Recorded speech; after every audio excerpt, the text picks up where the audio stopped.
Shama akkam jirtan nagaa jirtanii nagaa jirtu.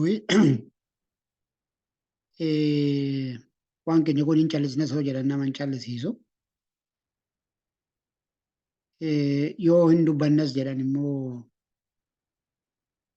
wanni ta'aa jiruu fi wanti Oromoo irratti hojjetamaa jiru, duulli Oromoo irratti banamee jiru yoo hagam dubbatanii waan Oromoo irratti deemaa jiru kana hir'isuun danda'amaa kan jedhu yaaddoo namatti ta'a jechuudha. Maaliifi jarri carraa argataniin amma duula keessaa alaa karaadhuma hundumaan magaalaa baadiyyaa siyaasan waraanan duulli Oromoo irratti fi Oromiyaa irratti banamee jiru dhuguma dubbachuudhaa fi bakka waa qabanii waa gadhiisisan nama rakkisa. Mee amma waanuma gidduu kana Finfinneetti alaabaa bulchiinsa naannoo Oromiyaatii fi faarruu naannoo Oromiyaa Finfinnee keessatti mana barumsaa afaan Oromoo kennamu keessatti afaarfatamuu alaabaan haa fannifamu kan jedhu irraa kan ka'e lola yookaan duula finxaaleeyyiin Amaaratii fi ammoo bitamtoonni tokko tokko waan itti jiran waanuma xiqqoo jechuu barbaada. Akkuma quba qabnu torban nootan darban kana lola guddaatu ture. Finfinnee keessa hiriira guddaatu ture. Miidiyaan isaanii kumaatamni yuutuubaroonni wanni warri jiran hundumti isaaniitiyyuu duula kanatti bobba'aniiti jaratti amma biyyan bulchaa jirtu tana jaanjessanii itti taphachaa jiranii. Manni abbaan gube iyyan qabuu jedhe OPDO'n ufiin uf goote ufiin uf salphifte. Oromoon qabsaa'ee gabrummaa jalaa baasee ture akka uf dandeessu irraa kenneefit ture. OPDO'n deebistee bakkuma uumama ishii sanatti gad deebite jechuudha. Qabsoon Oromoo wayyaanee jalaa ishii baase ishiin immoo finxaaleeyyii Amaaraatti hidhattee kooluu galtee jechuudha. Amma akka barbaadanitti itti taphachaa irraa haasa'aa jiranii jechuudha. Kanaaf waan amma gidduu kana ta'aa jiru waa'ee Finfinnee kanaanuu wal qabatee duulli Adaanuun irratti banamee jiru dhugaa dubbachuudhaaf nama kofalchiisallee nama aarsallee kan nama kofalchiisu kan harka ishiitti argattee Oromoo qabsaa'ota Oromoo nyaattee hundishii Abiyyi Lammaa dabalatee warra isaa wajjin ture dabalatee Oromoo akka jirutti nyaatee lafarraa fixeeti. Biraanuu Naggaatii fi finxaaleeyyii Amaaraa dhaqee harka kennate siidaa Minilik baatee. Kanaaf jarri yeeyyiidha duubatti deebi'uu hin beektu carraa argatte hundaan gaafa sana Musee achiin Malaakaa achiin jechaa baateeti. Har'a gaafa inni Oromoo nyaatee fixee kophaatti argatanii itti garagalanii amma itti taphachaa jiranii jechuudha. Amma Finfinnee irratti wanti ta'aa jiru wanti ta'ee isa kana. Amma waa'ee Finfinneetii fi waa'ee faarruu yookaan waa'ee alaabaa OPDO kana gaafan dubbadhu isaaniif yookaan isaanirra goree yookaan isaaniif yaadee miidhamni isaanii kun natti dhagahamee akka hin taane naaf haa hubatamu. Garuu waa'ee duula warra kanaa waa jechuunumti waan narra jiruufani amma kan waa jechuu barbaade jechuudha. Akkuma kanaan dura jedhamaa ture jechaa turre qabsoon Oromoo akeekaa fi kaayyoo galii mataa ishee qabdi. Innis Oromoon hiree isaa ofiin murteeffachuu hamma fottoquutti kan jedhu sana jechuudha. Kanaaf dhaloonni qabsoo sana dhaalee itti jira. Kanaaf waan isaan amma Finfinnee irratti godhanii fi ta'an kuni jara kofoo keessa dafqa yaasisan kana warra OPDO tana isaaniif jedhee miti jechuudha. Haa ta'u malee garuu jarri kun hagam Oromoo jibbu. Jarri kun hagam Oromoo diineffatu.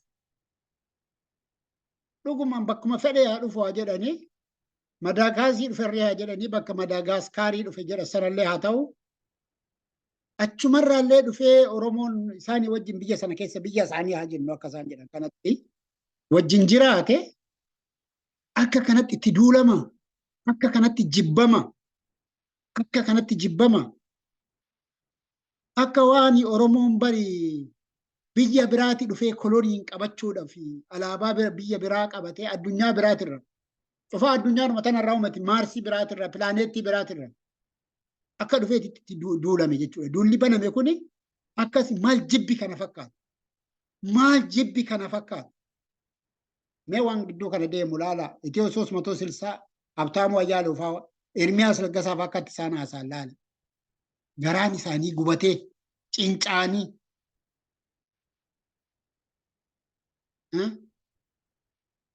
biyya keessa deebi'aa biyya keessa yuutuubaroonni miidiyaan jaraa akka jirutti duula jibbiinsaa Oromoon akka biyya sana magaala sana miti bar biyyuma Itoophiyaa jedhamu sana bakka akka keessa hin jiraanne akka badu jechuudha. Walfaan ammoo gaafa kana godhan finxaaleeyyiin naannoo Amaaraa faannoon Amaaraa Oromoo morma muraa dirtee haadha Oromoo ibiddaan mana keessa gubaa jirti. Maal jibbiinsi amma kanaa ga'u? Maal namni uumama irratti akkanatti nama saba guddaa kana saba kabaja isaaniif qabu saba hammataadha jedhanii miti. Oromoon hammataadha jedhani. Dhugaadha Oromoon hammataadha garuu ibidda hammateet ibiddaa wajjin jiraate. Ibidda hammateet ibiddaa wajjin jiraate Oromoon. Amma ibidda santuu nu nyaataa jira. Ibidda santuu jechaanis gochaanis Oromoo nyaachaa jira jechuudha. Kanaaf okkorri ka'ee fi daa'ima waa hin hubanne mana barumsatii fottoksanii hiriira baasisanii mormisiisaa turan. Maaltu ta'e? Silaa bar ijoollee kanaaf isuma seenaa kaleessa Oromoo cabsan sanatu keessa jira. Oromoon afaan isaa ajeessanii, aadaa isaa ajeessanii, maqaa isaa xureessanii, maqaa lafa isaa xureessanii, maqaa Amaaratti akkuma jijjiiran sana ammallee akkuma sanatti waan ajeeffataniif, waan xireeffataniif, waan keessa hin deebineef malee silaa ijoollee kanaaf dhaloota kanaaf carraadha. Har'aa Finfinneetti afaan Oromoo barsiisuun Oromoon afaan isaatiin barachuun kan biraallee cufaa bira darbee afaan Amaaraa kana caalayyuu Amaarinyaa kana caalayyuu afaan Oromoo barachuun silaa bu'aa akka qabu. Maaliif? Magaalli tun lafa Oromooti. Isaan amananis amanuu baatanis. Oromoo irraa ajjeesanii irraa buqqisanii fudhatan. Akkuma irra godhan kana godhanii jechuudha gaafa sana. Haa ta'u malee garuu magaalli tuni kan dhiyeessii argattu, dhiyeessii bishaanii, dhiyeessii ibsaa, dhiyeessii nyaataa kan argattu qotee bulaa Oromoo Finfinnee marsee jiru kanaaf Oromiyaa irraayi. Kanaaf silaa Oromoon ijoolleen keenya afaan Oromoo haa barattu. Waliin jiraanna saba kana. Lafti kun kan isaanii. Silaa kun carraa qabeessa ture. Duulli akka kanaa banamuun irra hin turre. Kuni kana ofitti cufuun isaanii Oromoo buqqisnee biyya kanaa baasnaa wanti Oromoo biyya kanarra lafa kanarra jiraachuu hin qabu murtee kaleessaa qaban sana ammallee isuma sanarra deebi'anii. Qabsoo waggaa meeqaa booda injifannoo argame duubatti deebisanii har'a ajaa godhanii miti carraa argame kanaani Oromoo amma hamma dhumaatitti biyya kanaa balleessine buqqisne lafa kana qabannaadha. Kanaaf afaan keenya afaan Oromoo biyya kana keessatti baratamuu qabu, Finfinnee keessatti baratamuu qabu, alaabaan isaa dhaabbachuu qabu. Maaliif alaabaan naazii Jarmanii lama kan balaaleffattu addunyaan dhugaa dubbachuuf ta'a. Alaabaan naazii Jarmanii silaa otoo balaaleffatame dhugaan lafa kanarra jiru balaaleffatame. Alaabaa isaanii arongaadee bicaa qayyii ilmaan Oromoo ilmaan sabaaf sablammii dhiiga isaanii dhangalaasee ijaarame sanatu har'a silaa akka alaabaa naazitiitti balaaleffatamu. Alaabaa Oromoon ture dhugaa dubbachuudha. Alaabaa Oromoo hin turre har'a kan balaaleffatamu. Faarruu Oromoo hin turre silaa har'a kan balaaleffatamu.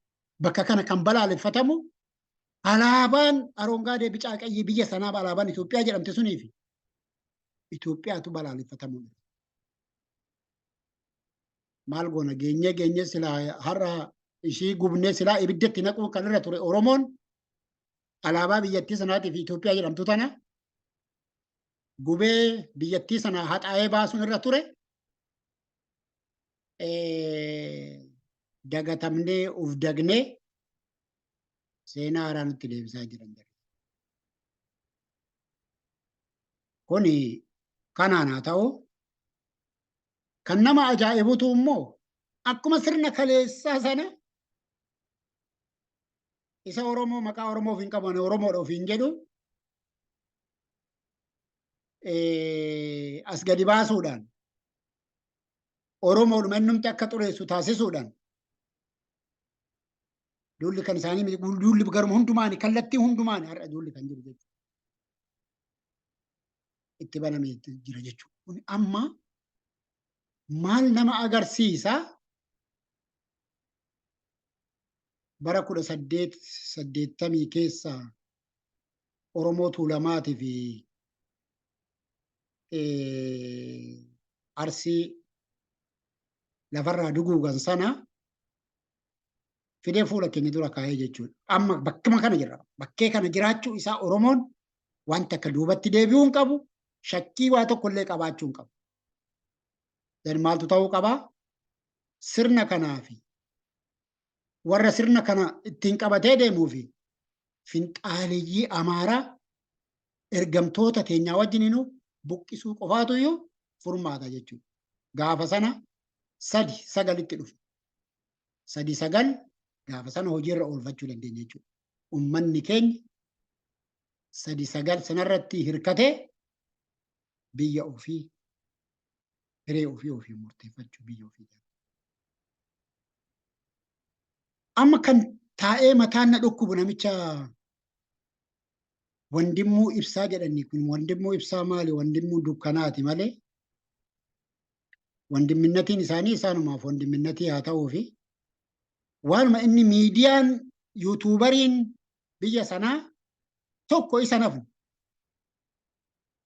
araqeetti bituu jedhanii galgala bilcheeffatanii bulu ganama sarkisanii baasuu jedhanii yuutuubarri miidiyaan warra suni ittiin Oromoo salphisu Oromoo cabsu tokkorraa afaan jiru namtichaan kun jechuudha. Nama seeraati jedhu nama waa baratelleedha jedhu garuu namni waa barate akkanatti uf hin jibbu akkanatti uf hin xureessu yoo Oromoo ta'e dhugaa Oromoo natti fakkaatu laal warra harcaatu haadha manaa warra Habashaa of jalaa qabu kan akka isaa kan akka taantuu biyya alaa kanas jiru warri kibbaa kun warra kana meeshaa godhatanii jarri kuni isaanin uf salphisiisa karaa sanarra deemanii immoo sabaaf sablammii Oromoo salphisaa jiran. Addatti Oromoo salphisaa jiran. Amma duulli kan irra jiru Oromoo irra. Duulli guddaan kan irra jiru Oromoo irra jechuudha. Mee waan namichi kun haasa'u dhaggeeffataa Wandimmuu dukkanaa waan inni haasa'u dhaggeeffataa sanarratti waan tokko jechuu barbaada jechuudha. Jechuu barbaade mee iskiriinii tokko sheer godha dursee.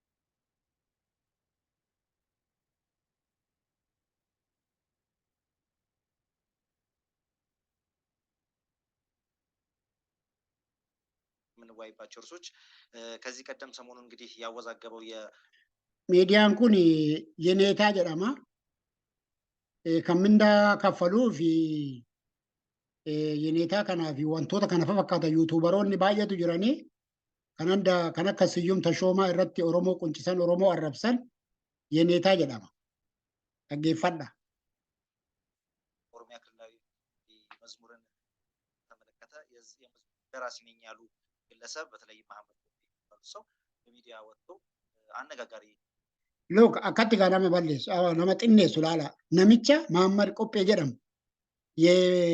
የመዝሙሩ ደራሲ ወንትሽ ጋዋያማ ፋርፈና ፋሩ ናኖ ኦሮሚያ ከና መሐመድ ቆጴ አከነ ሙዩ ቤኩ namni kuni dandeettii namni biyya sana keessa isaan dorgomu ni jiraata jedhee yaadu. Dandeettii walaleessuu weelluu hojjetee weellistoota Oromootiif kennuu kan biraatiif illee namni kun dandeettiin isaa kan madaalamu miti. Afaan warra kanaatiin miti nama duriyyee caatirraa ka'ee nama arrabsuudhaaf asirratti qaxaramee jirudha. Amma isa የተባለው መሐመድ ቆጴ namni መሐመድ ቆጴ jedhamu እቲ barreeffama kana immoo eessaa akka fide hin dubbachuuf deemu. አስተያየት ሰጥተዋል። እንግዲህ እሳቸው መዝሙሩን ጻፉት ከ30 በላይ ያሸነፉት የህወሓት ባለው የሰሞኑ ሲዎች ላይ ብዙ ህወሓት ተሳተፈና ህወሓት ትርጉሙ ያቀረበው ነው የሚለው እሳቸው የህወሓት እጅ የለበትም የኔ ፈጠራ ስራ ነው ብለዋል። በእርግጥም ምናልባት እሳቸው የፈጠራ ስራ ማላጋ የህወሓትን ኩኒ ፋሩሌ ነማፍ በሬሳ namaaf kennaa isatu nama barreessisaa amma abdii qopheeti dorgomee tan darbe jedha malee inni dorgomee hin dabarree wayyaanetu dabarse maaliif yeroo sana amma faarruun kun faarruu Itoophiyaa diigu faarruu sanyummaa leellisu kanaaf amma laala duulli amma jiru amma sirna federaalizimii kana balleessuudha. Isa kana balleessuudhaaf immoo yuutuubaroonni kun hundi assaayimentiin itti kennameera. Abiyyi waan Ameerikaatti dubbata waan hin dubbatan jettaniirtu.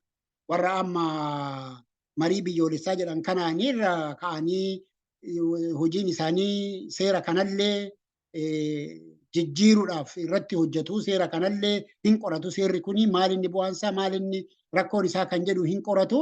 Zen warri achi keessa jiran immoo warri laala warri amma marii biyyoolessaa sana keessatti Abiyyi filate warra aatsota. Anaaf fira kootilleetu keessa jira beeka. Warri sun warra aatsotaaf sagadu warra aatsotatti bulu har'allee aatsonni akka waaqatti jennee warra itti amanan jechuudha. Warri marii biyyaalessaa sana kana gochaa jiran. Warri kun amma wanti isaan qorannoon isaan gochuudhaaf deeman seera ittiin bulmaata Itoophiyaa kanallee dabalataa jechuudha. Amma kuni maal jedha gaa? Amma Tigraayeen wajjin amma sirna federaalizimii kana diiguudhaaf dura Tigraay rukutamuu qabaa. Tigraay rukutaa jiru labsa yoo danda'an. Itti jiru miti isaan yoo bakka qabsiisan booda wanti isaa waa'ee kana amma tokkoffaas heerumti suniyyuu seera jibbiinsa amaaraa irratti hundaa'ee hojjetame faarruun isaan naannoodhaaf kennan kun hundumtuu kan jibbiinsa amaaraa qabu. Abboon namni miti waaqni lafti illee dirreen illee isin jibbiti beeka akka waan gootan kanarratti. Lafti dirree dhakaan mukti kan isin jaalatu jiru Tigree dhiisaati. Garuu akkasii miti. Namuu akkasii miti. Isin wajjin jiraachuudhaaf cubbuu kanaan dura biyyattii isaa irratti sabaaf sablammii irratti hojjettan. Dhiisee Oromoon isin wajjin jiraachuudhaaf sabaaf sablammiin isin wajjin jiraachuudhaaf dhiifama isinii godheetu jedha. Har'a carraa argattanii abiyyi kaayyoo keessan qabatee dhufe carraa argattanii Oromoo maqsee carraa argattanii sabaaf sablammii irra baatanii bakka sanatti deebi'uudhaaf gootu. Kana booda hin jiru garuu. Kana booda biyyattii sanaa fi isintu bada malee isin wajjin jiraachuun akka kanatti hinuman taane sirna kaleessaa sanatti deebi'amee jiraachuun hinuman taane kanan fudhatu dhaloonni kumumtuu fudhatu isintu bada biyyattii sanaa wajjin warri summii warri nama nyaatu yeeyyiin nama nyaatu finxaaleeyyoon dhaggeeffadhaan. ያለ ህወሓት ኢህአዴግ ይውጣ እንዲህ አይነት ይሰራሉ የሚለውን ስፋት እንተነትነዋለን። ከዚሁም ጋር ተያይዞ እንግዲህ እሳቸው ምንድን ነው የሚሉት የብሔር ብሔረሰቦችን እኩልነት የሀገር ባለቤትነትና የጋራ ወንድማማችነትን አብሮ የመኖር መንፈስን ያዘለ መዝሙር ነው ሲሉ መዝሙሩን ገልጸውታል። የኦሮሞን ጭቆናም በደንብ የሚገልጽ ነው ይሉታል። ግን በውስጡ ይህ መዝሙር ያዘላቸው ብዙ በጣም መርዛማ ነገሮች እንዳሉ ይታወቃል። ያንን በተመለከተም እንዲሁ ምንድነው መርዛማው? ለእናንተ መርዝ ነዋ። ለእናንተ እድል አይሰጣችሁም። ለእናንተ ለምትሰሩት ሸርና ተንኮላችሁና ሰው ለበሊና እንደነታችሁ እድል ያንን ነው መልዕክቱ ምናልባት ያዘለው የሚሆነው። መራላችሁ ጋር መልካም ያው አሁን ይህንን አራቂያም ሰውዬ ጋሽ ወንድሙ ነው የሚለው። ግን መሐመድ ቆጴ የሚባለው እኔ ነኝ የሰራሁት ይላል። ወያኔ ሰርቶ የሰጠው። ይሄኛውን ደግሞ ጋሼ ወንድሙ ላላ ጀሪኩን በርጋፋ ነመጫብሰን ጋሼ ጌታ መላእክት ማል ጋፈ ሞር ፈሪስ ይረጀታል ነመለ ከነመት ለሚጠካ ትንኝ ትለ ነመላል ከራሙ ትለ ነመላላኒ ቤካ አመሊ ሳኒ ኡመምኒ ሳኒ ከስ ጋሼ ምትኩ ለማናብጨ በጋሼ ምትኩ ይየሩ ከረ አርጎ ፎጅርተን ይሄ ገረስ ላላሞ ይሄ ገረስ ላላ አጎብዳጅ አረቄ ጉጠቴርቲ ሮቤልዬ ማሊ ኩኑምቲ ማሊ ሮቤልዬ ማሊፍ በርባችስ ሚዲያ ረጅርታ አከ ሚዲያ ረቲ ማሊፍ ናሱፍ ሮቤል ገለቶም ጋዜጤሳ ሮቤል ገለቶም ራወት ምጋ ሮቤልዬ ምን ያክል የጸና ውስጥ የገባ ፍቅር ነው እንዲህ የሚያስደርጋችሁ ጋሼ ሮቤልዬ ማልኩን ይጋኩ ነም ፐርሰናሊቲ ኑምቲ ነማ ከና አስማአች ማልፈካል ምናነ መቆሱ ባወዛረት ይገኛል ከነራለ ወደ ዋሳው ባተኒ ጋሪ ገሩ በቃ ዋዱበቹ በርባዴ ዋን ጅሮፈን ይመሌ ከና ረኤ ከነራ ዋዱበቹ ለበርባች ዘን ነው የመዝሙሩ ደራሲ እንግዲህ ሰሞኑን ባንድ ያቀርበው እዚህ የኦሮሚያ መዝሙር አነጋጋሪ ሆኗል። ሰሞኑን እኛ እንደውም ጭራሽ ይሄ መዝሙር ኦሮሚያ ላይ መዘመር የለበትም በውስጡ የያዘው ነገር የኦሮሚያ ወጣቶችንም ቀጣይ ትውልድንም የኢትዮጵያዊነት ስሜት የሚያቀጭ አሁን ይሄ ለኦሮሞ ወጣቶች አስቧል። በቃ የነገ የኦሮሞ ወጣቶችን ትውልድ የሚያቀጭጭ ላላ ከነማ ጅሬኝማ ጆሌ ኦሮሞ ኤገሬት ይፍዩ ከን በቃ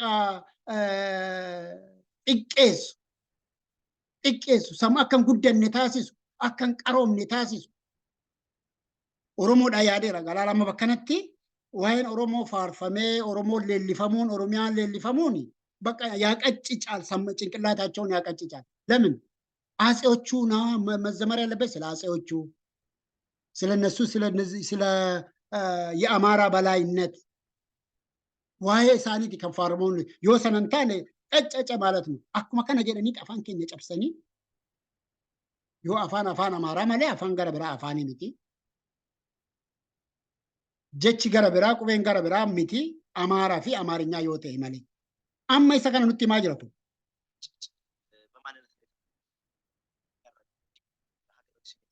ማንነት ላይ ታዲያ እኔ ማንነት እኮ እኔ እኮ ራሴን ሳልሆን አን ኦቶ ኦፊንታኔ ኦፊማ ኦዶ ኦፊንታኔ ብየ ተኡን ደንደው አኒ ኡፍተኤተኒ ከነም ብየ ተኡ ኦፊጃሬተኒ ከነም ብየ እጃር አማ ጋአቲ ኦፊንታኢኒ አነታይ አነሞ አማራታይ አማርሞ ኢትዮጵያ ታይ ኢትዮጵያ አረንጓዴ ቢጫ ቀይ ቆበዱ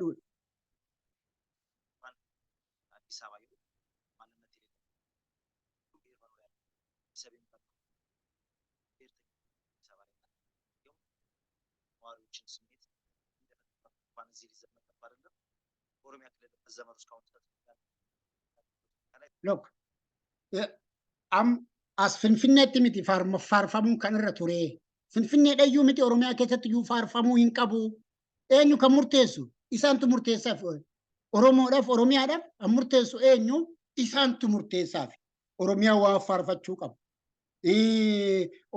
ኦሮሞ ዋ ፋርፋቹ ቀቡ ዋ ሌሊሱ ቀቡ ዋን ተኡ ቀቡ ኤኙ ከሙርቴሱ ፊ ኢሳን ማሊፊ ኩኒ ኦሮሚያ ረቱ ፋርፋሙ ሂንቀቡ ጀነቲ ሞርሚነኑቲ ፍንፍኔ ዲሲቲ አዲስ አበባ ዲሲቲ አዲስ አበባ ከኑፊ ጎዳተኒ ለፍቲሱን ከኑፊ ጎዳተኒ ኦካሞ ከሰጥ አዋለምቱ ታማልቱ ቤ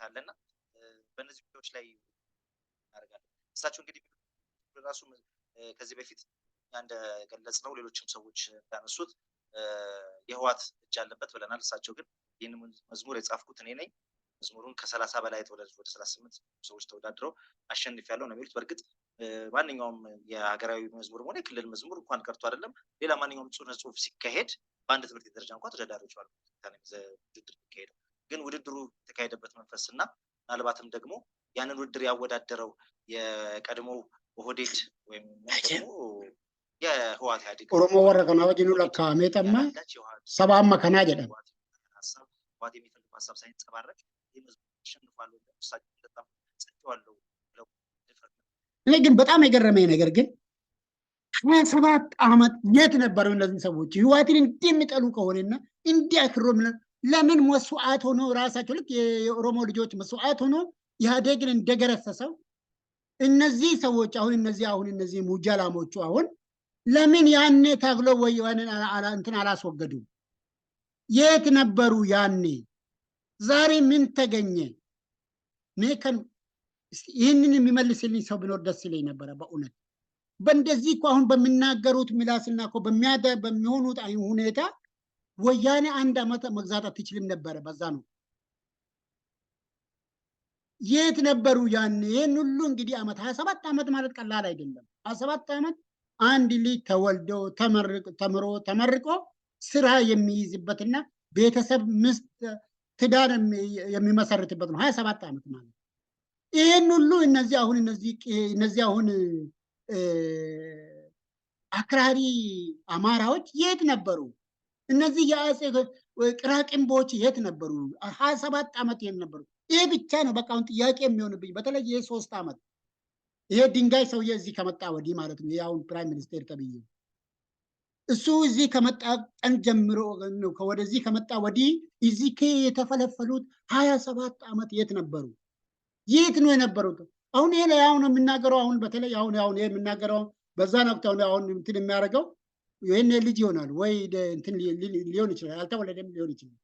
ይሄን ያክል ዓመት ነው ይሄን ያክል አምረው ወያኔን የሚጠሉ ከሆነ ይሄን ያክል አምረው ትግራይን የሚጠሉ ከሆነ እንዴት 27 ዓመት አብሮ ሊኖሩ ይችላል? ኢሱ በከን namni na deebisotu argame natti tola ture garuu ዋይድ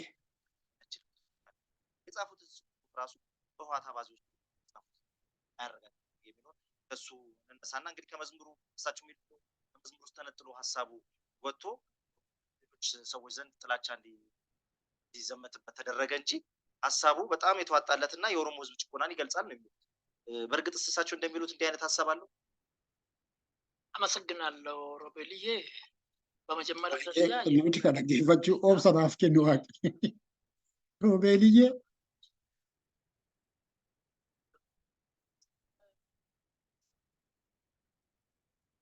የሀገር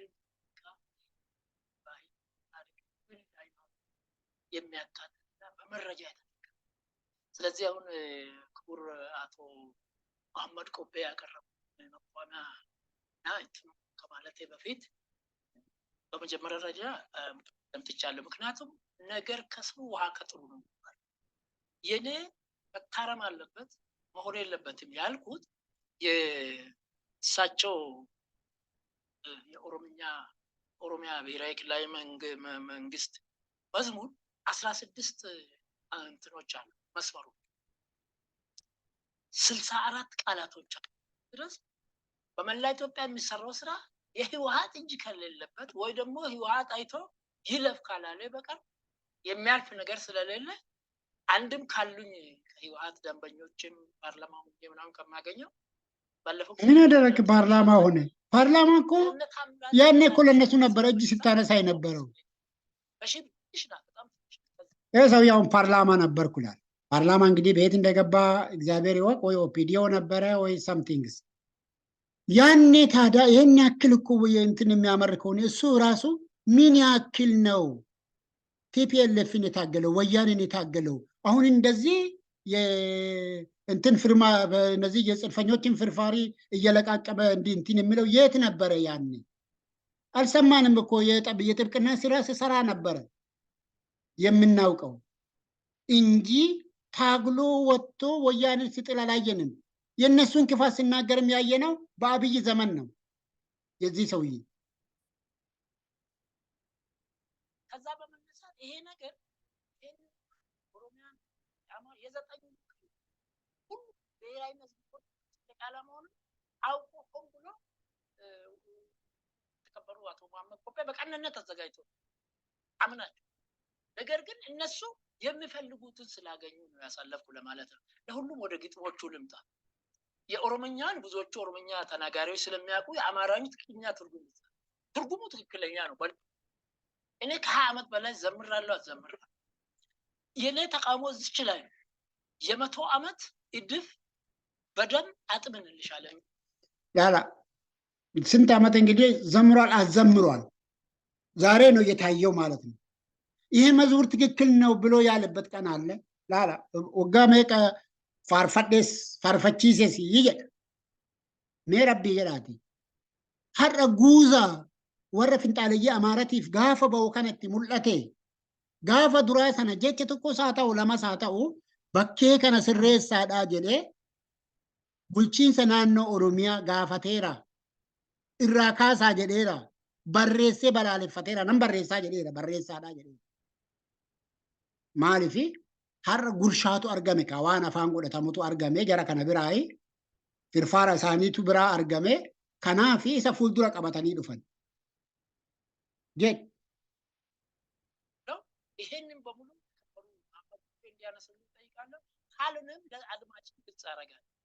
ይሄ ባይኖር ኖሮ ውሃ ትፈቅድ ነበር። ይሄ ባይኖር ኖሮ ያጠፋቅም ትልቁ መሰረት። ይሄን ደግሞ እሳቸው ያስገቡ እንደሚታወቀው የደርግ መጥፋት አለ። ወደሱ እንመጣለን።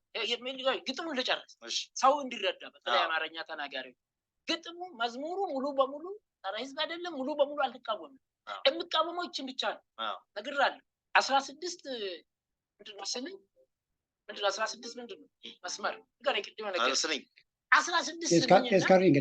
64 ወርዶች አሉ። ከነዚህ ውስጥ እኔ አንዱን ነው ሲሪየስ ኢዲፍ የምትለውን ደግሞ ገዳ ኦዳ ዲክሽነሪ እንዴት አድርጎ ጥሩ ቃላት እንዳልሆነ እንኳን ስለ ኦሮሞ ህዝብ ለማንም ሊሆን የማይችልና የማይነካ አይነካ ወደፊት የማይወጣ መሆኑን በዚህ ያስረዳል። ሊቀጥል ግጥሙ ሊቀጥሉ ችግር የለበትም። ከዚህ በታች ማነሳለሁ። በመስዋዕትነት ቃል ባንዲራሽን ከፍ አደረግን፣ ደስ ብሎናል፣ ደስ በልሽ፣ ቦኳችንን መልሰናል። ተስማሚ ነኝ። የሰው ልጅ መብትና ሰላም፣ ዴሞክራሲ፣ ፈጣን እድገትና አስተማማኝ ልማት ከህዝቦችም ጋር በፍቅር በአንድነት ለህይወት ዋስትና ሰራን ጥሩ ዓላማ ጡንቻችን አጠንክረን ተነስተናልና እንድትተማመን ይላል። ይሄ ነው ግጥም። ከዚህ ግጥም ውስጥ አሁን ከዚች ካልኩ ውጪ ሌላ ችግር የለም። እነዚህ በሙሉ ተስማሚ ናቸው። ቃላቶቹን ለምንድን ነው ወንድሙ ያወገዝከው ካላችሁን፣ ይሄ ኦዳ ገልመ ጀቾታ ይላል። ኦዳ አፋን ኦሮሞ በእንግሊዝኛ በአማርኛ ነው የታተመው። ይሄን ነገር ያተመው የኦሮሚያ ብሔራዊ ክልላዊ መንግስት የባህልና ቱሪዝም ቢሮ ፊንፊኔ አዲስ አበባ ይላል። መጋቢት 10 ቀን 2007 ዓ.ም ነው ያሳተሙት። ሰዎች ያተሙት ሰው በአንድነት ለህይወት ዋስትና ሰራን። መሐመድ ኮፔ የሚያውቃቸዋል ብዬ አምናለሁ። ኃይለማርያም ተስፋ፣ ምስጋኑ ጉሉማ፣ ቁልቁሉ እጆና ምስጋና ያለን ከዚች ካልኩ ውጪ ሌላ ችግር የለም። እነዚህ በሙሉ ተስማሚ ናቸው። ቃላቶቹን ለምንድን ነው ወንድሙ ያወገዝከው አላችሁን? ይሄ ኦዳ ገልመ ጀቾታ ይላል። ኦዳ አፋን ኦሮሞ በእንግሊዝኛ በአማርኛ ነው የታተመው። ይሄን ነገር ያተመው የኦሮሚያ ብሔራዊ ያው እንግዲህ እናማ ወንቲ እናማ ጀቹን ከሞርሜፍ ጀቾኒ ገረ ብራ ስሪዳ ጀ ጀቾኒ ገረ ብራ ስሪዳ አኒ ከኒና ሞርሚሲሴ ኢሲንራ ዲቄ ዲገን ስራ ዲቅኔ ጡሪ በረዲባ amma inni kuni dictionary kanarraa ga amma hiikuuf deema. Mee waan inni jedhee hiiku halaalluuti sana boodatti deebina. ክልላዊ መንግስት የባህልና ቱሪዝም ቢሮ ፊንፊኔ አዲስ አበባ ይላል። መጋቢት 10 ቀን 2007 ዓ.ም ነው ያሳተሙት። ሁሉማ ቁልቁሉ እጆ በቤታችሁ ታውታላችሁ እየታስባለሁ። አዎ 438 ላይ በአማርኛ በኦሮምኛ በእንግሊዘኛና በአማርኛ ነው። በኔ በወንድሙ አስተሳሰብ ይሄ ጽንፈኛ ህወሓቶች ከአማራ ህዝብ ይልቅ የሱዳን ህዝብ ይቀርበናል ነው የሚሉት አይደለም። እኔ ደግሞ ምንድነው አፋን ኦሮሞ ብሎ አማርኛና እንግሊዘኛን ሶስተኛ ቢያደርጉ ነው የሚፈልገው። ይሄን ዲክሽነሪውን ያዘጋጅ። ምክንያቱም አማርኛን ሶስተኛ ማድረጋቸው እኔ አልቀበልም፣ ለነሱ ማፍታቸው ነው። ምንድነው ይሄን የምለው? ኦሮሞ በተረቱ ቁበ ቁብአኑ ፊደኒ ይላል። ይሄ ጣት አለ አይደለም። ይሄን እንዲህ ሲታስር ትክክል ይሆናል። ይሄን እንዲህ ሲታስር ትክክል አይመጣም። አንዱን እነሲ ወይ ተረቁ ሆጀራታን ይማሰከን ጽንፈኛ ቲፒኤልኤፍ የተሚ dhuguma dubbachuudhaaf ጽንፈኛ አማራራ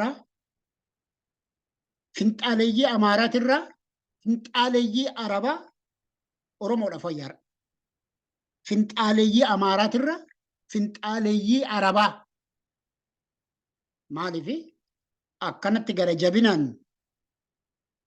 morma oromoo hin murre, akka kanatti gara jabinaan haadha oromoo ilmoo wajjin mana keessatti ibidda itti hin qabsiifne haadha oromoo ulfu.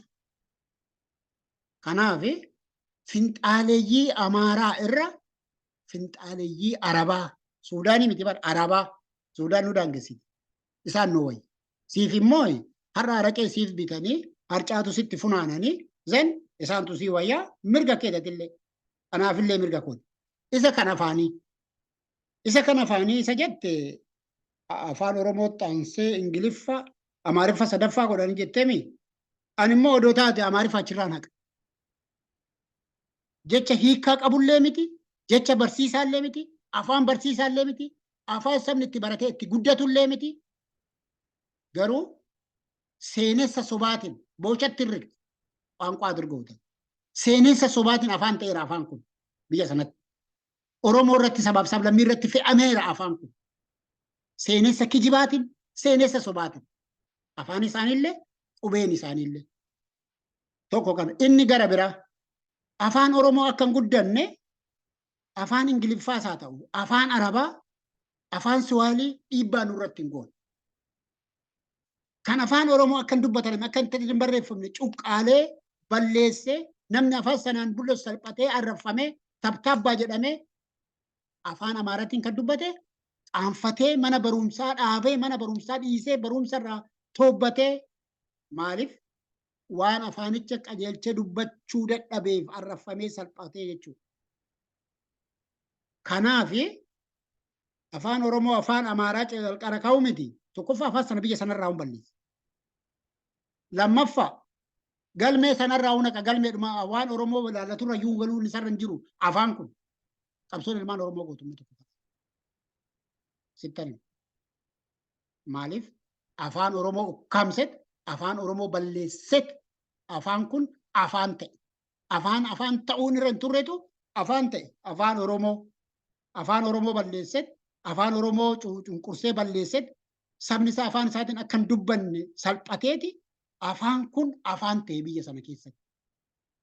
Afaan seenaa qabu, afaan bu'uura qabu, afaan bakka dhufee beekamu ukkaamameeti afaan bakka dhufee fi hundee hin qabnetu afaan ta'e biyya sanatti.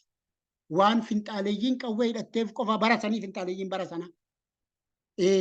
Kanaaf ati immoo walitti kana gochuu barbaadeen quba kee walitti taasisaa miti. Amma kana kan walitti siyaansaa jiru har'a waan isaan harcaatu isaan sitti funaananidha. Go ahead.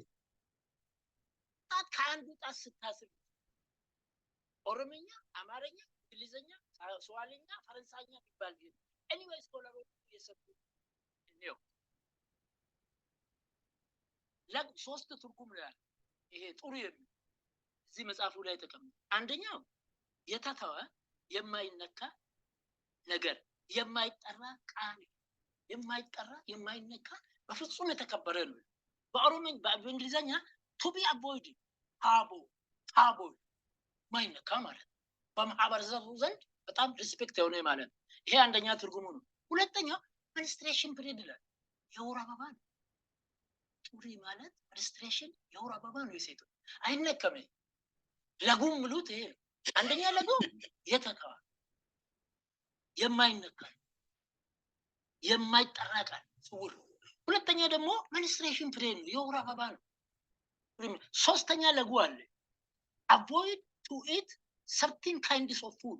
Avoid mentioning kana caala dhageeffachuun barbaachisaa miti. Namicha kanaafi namni bitame akka kana argitanii namni bitame akka kana waanuma dhugaa lafa jiru tokko dabseet hiikkaa gara biraa itti kenneet gabaatti dhiyeesseet ofis gurguree sammuu isaatis gurguree uumama ofiitis gurguree akkanatti garaa guuttata. Dhugaa waaqaa lafaatii jarri kun amma isa amma gaashwandimuu siin jedhan sana tokko kan isaan sii buusan. Borummoo yoo waa xiqqoo waan takka dubbatte muka hudduutti si naqu. Tokko kana. Lammaffaa wayi sitti qicu har'a waan bishaan wayii. No more. No more. Laal abdii qophee hiikee dubbatee inni illee dubbatee jira. Urii bara dhibbaa. Uriin bara dhibbaa suni ammallee jira. Inni akkasitti lafaa kaa'u malee. Isaan akkasitti ufaa fudhatanii bilisoomne jedhanii akkasitti ufaa fudhatanii. Gabrummaa jalaa baanee sirna cunqursaa nafxanyaa jalaa baanee jedhanii isaan haa jedhan. Kanaaf kana jedhan. Xurii jechuun Amaariffaa siifan himaa qoshaashaa. Amaarinyaadhuma jettan kanaan jechuudha. Amaarichumtuu qoshaashaadhaa qoshaashaa. Ingiliffaan immoo dartii. Gochaan sirni haasotaa biyyattii sana keessatti sabaaf sablammii irratti godhatu gocha xurii. Gocha xurii. Hojii xurii hojjetan. Ajjeesu, fannisu, haluu, harma muru, harka muru, ይሄ ቆሻሻ ስራ ነው። Amma opiniyoon ofiin of bulchinee jetti. Kanaaf gocha xurii kanarraa biyya kana Oromiyaa irraa dhiqnee jirra. Xuriisu tokko tokko maal? Afaan ofiitiin dubbachuu, afaan ofiitiin hojjechuu, ofiin of bulchuu. Isa kana gooneerra jechuu isaati. Baay'ee rakkatiin. Kuni waan baay'ee sii buusullee hin qabu. Kuni waan guddaa sii buusullee hin qabu. Amma sana keessaa baaneerraa yoo kan jennu taate har'allee mormi keenya muramaa jira. Hin baane. Hin baane sana keessaas. Mormi keenya muramaa jira. Ajjeefamaa jirra. Hidhamaa jirra. Gidirfamaa jirra. Mana keessa gubataa jira. Gochaa xuriin sun yaa qoሻሻ ስራቸው ያ ቆሻሻ ስርዓታቸው ቀጥለዋል ማለት ነው። ቆሻሻው ስርዓቱ ነው። ቆሻሻው ስርዓቱ ነው። አማቲ አማዋይ አማላጉፋ ለጉ ዱበርቲፋ ሲረቲ ካሱን ከ ሀገም አቦቲ ጢቃዳ በር ዱጉማ ዱበቹ ወረማ ዲክሽናሪ ከና ኦራታንሌ አን ራኮ ኬሳ ቀበሌ ላላ ከናረቲ ይካ ስሪን ገሩ ጡሪን waan xuraa'e uffanni xuraa'ee jedhama. Hojiin nama kanaa hojii xurii hojjeta. Hojii qulqulluu miti. Namni kun xuraa'aadha. Sirna santuu xuraa'aadha. Zen inni kana jechuudha barbaade malee amma jechi kun as keessa seenuu qabu taabuudha. Hin tuqamu hin dubbatamuyyuu. Xurii wanti jedhamu kun hin dubbatamuyyuu. Minnoo bannaatiin እነሱ እኮ በየቀኑ ያገኘውን ሁሉ እኮ ነው ቆሻሻ ሲሉ የሚሉት። ትልቁንም ትንሹንም እኮ ይሄ ቆሻሻ እኮ ነው የሚሉት። ጋሼ ወንድሙ ጋሽዬ አስተካክሉትና ይሄኛው አያዋጣም። ይሄኛው አሁን እያደረጉ ያሉትና የሚሉት ያሉት አንድም ተጨባጭ ከዚህ ከመዝሙር ጋር የሚሄድ አይደለም። እኔ የዚህ መዝሙር ጠበቃም አይደለሁም። ከዚህ ጋር የሚሄድ አይደለም። አኒ faarfannaa kana dhaabbachuu kootii miti. Garuu sirna kana diiguudhaaf, Oromoo xureessuudhaaf, Oromoo xinneessuudhaaf duulli godhamaa jiru kunii fi afaan faajjiin amma duulli Oromoo irratti baname kuni addumatti immoo addumatti Oromoo har'a cabsuudhaaf Oromoo har'a waa hundaan gara dabarsuudhaaf duulli godhamaa jiru kuni tokko nama akka keetii bitatanii inni gara biraa finxaaleeyyiin Amaaraa sirna Abiyyitti hirkattee isaan hojii manaa hojjetaa jiru. Inni faarruu naannolee kana haxaa'uu fi naannoo kanas balleessuu fi alaabaa takkitti biyya takkitti afaan tokkicha jedhamu sanatti dhiibaa jira. Marii biyyoolessaatiin ajandaa kana karaa buufadheera jedhee dubbatee jira. Isin immoo warra akkaanii kana bitanii karaa ittiin deemaa jiranii. Kanaaf dhumarratti sirba tokko isin affeereen bu'a. Yoon kanarratti asumarratti dhaabe hinga akkuma namichi kun mataa gadi qabatetti narraa haa ba'u jedha. Kanarratti yoon kana jedhe hinga wanti gara biraa wanti jennu hedduu waan jiruuf wanti nu dhibe waan baay'ee waan jiruuf kanaaf mee sirba Tsaggaayee tokkorra isin kaa'ee tanan nagaa isinitti dhaammadha.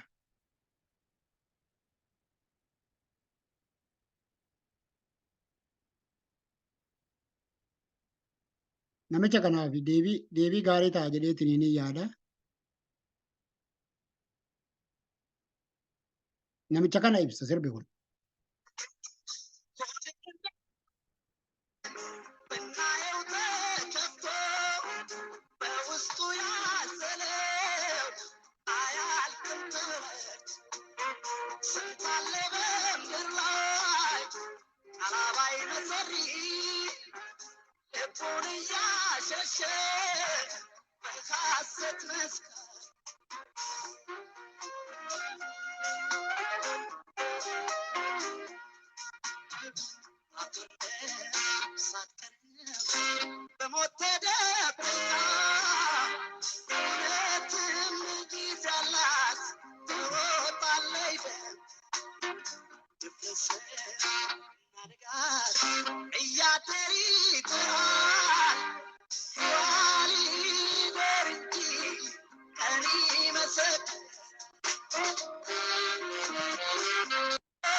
Yiwaali daringi kan ይመሰክራል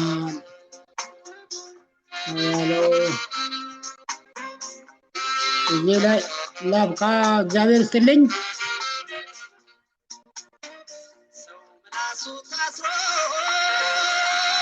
ኦሮሚያ ንብል ሶምቲ ኦሮሞን ሂሬሳ ofiin kan murteeffatu guyyaa isaa fagoo miti.